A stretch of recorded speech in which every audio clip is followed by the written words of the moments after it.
Bienvenue à tous les grands enfants avec Gavan, c'est-à-dire Xor de l'encontré. La figurine vient de chez Bandai, c'est leur gamme SH Figuarts qui va utiliser le corps V3 des Miss Claw, donc c'est-à-dire Saint Seiya.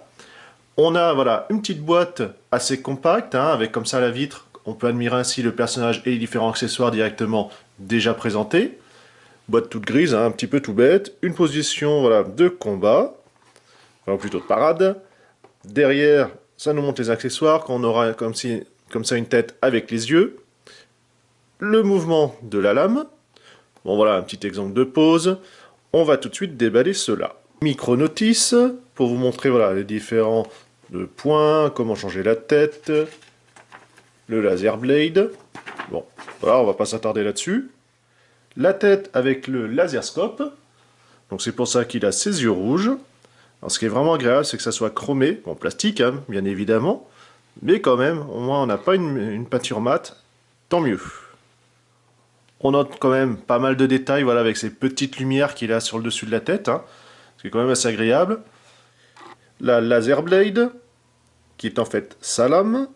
Bon, bah alors par contre, peinture mate, pour la peine. Voilà, on voit le manche strié, en or et en noir. Cette fois-ci, avec le mouvement d'action, lorsqu'il découpe comme ça les ennemis, on a un beau dégradé voilà, au niveau des couleurs. C'est pas super joli, mais bon, c'est quand même assez bien fait, pourquoi pas. On a les mains ouvertes, voilà.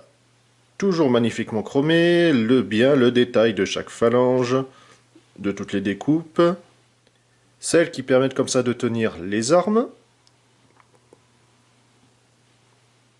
Les deux dos en avant permettant de tirer le laser Z-Beam, comme dans la série. Alors par contre là on n'a pas d'artifice, un petit accessoire qui aurait pu faire semblant, voilà, une petite pointe, je sais pas, qui se connecte ou autre, ça aurait été un petit plus. Parce que là c'est effectivement, à part l'épée, on n'a pas vraiment de gimmick supplémentaire. Transmutation réussie, et on se retrouve avec Gava, notre shérif de l'espace, le tout premier, armure chromée. Donc en fait, comme je vous parlais, c'était le corps des Miss Claw version V3, où là, effectivement, des pièces ont été carrément collées dessus. Ce qui est bien, c'est que ça reprend voilà, vraiment le costume de l'acteur. On voit comme ça que c'est les pans juste sur le dessus. C'est vraiment agréable. Absolument chromé de partout, les petites loupiottes. Alors, c'est une version voilà, qui est sortie pour le nouveau film, en 2012. Simplement, j'ai pas pris la version Type G, qui est le nouveau. Alors, effectivement, peut-être un peu plus fade. On se retrouve pas avec toutes les loupiottes. C'est une lumière bleue à la place. Non, celui-là m'intéressait pas. Moi, c'est vraiment celui de mon enfance voilà, qui me faisait rêver et qui m'intéresse.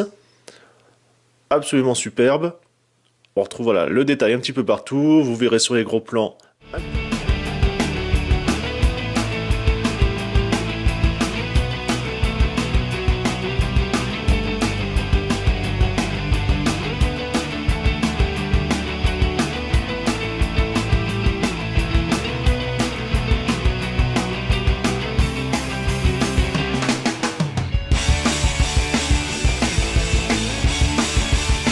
Vous pouvez ainsi juger voilà, le bras, l'avant-bras, le poignet, tous les détails, les petites lupiotes et tout.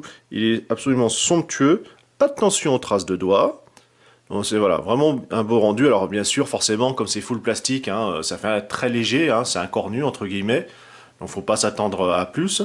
Mais n'empêche, au moins voilà, il va permettre comme ça quand même de bien bouger. Je vais vous montrer justement en prenant du recul.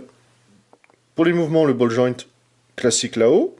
Ici, voilà, encore à la base, voilà, comme cela, le coude, poignet, hop, vous pouvez voir comme ça le ball joint ici, qui permettent qu'aussi, alors ça c'est pas mal, alors forcément comme ça c'est pas esthétique, mais l'espèce de triangle entre guillemets, on peut comme ça le remonter ou le descendre pour ainsi donner un petit peu plus d'amplitude de mouvement, c'est une bonne idée, voilà, le double genou, et ici, pour le pied. On va finir par la pointe, comme cela. Bon, forcément, c'est un peu disgracieux, on voit l'axe, un petit coup de peinture, et ça n'y paraîtra plus. Que dire si ce n'est qu'il est absolument magnifique. Il ne reste plus qu'à attendre malheureusement ces deux copains qui viendront pour la fin d'année. Alors, de tête, les sorties sont en octobre et novembre. Donc voilà, ça sera des revues pour décembre, au mieux. Vraiment superbe, beaucoup de détails. forcément plastique, normal, hein, on va dire, hein, c'est pas de la mise clos. C'est une gamme de figurines, voilà, à prix, on va dire, à peu près correct, mais forcément, voilà, c'est pas fait pour, c'est vraiment la figurine d'action, vraiment jolie, beaucoup de détails. Les accessoires, bon, sur les mains, il n'y a rien à redire. La finition également, mais c'est vrai que, voilà, un petit gimmick de laser ou autre, ça aurait pu être sympa. Son bouclier, par exemple, parce que ça, on ne l'a pas vu non plus. Ça aurait été le petit plus. Faut espérer également qu'on ait quelques véhicules qui sortent, ça pourrait être rigolo. Et non, en fait, la seule petite chose, voilà, moi, qui me manque, en fait, c'est qu'il n'y a pas de stand. Bon, c'est pas grand-chose, hein, c'est comme quasiment toutes les figurines qui sortent. Faut toujours acheter le stand à côté, ça fait un peu ras. Ils auraient pu en foutre un.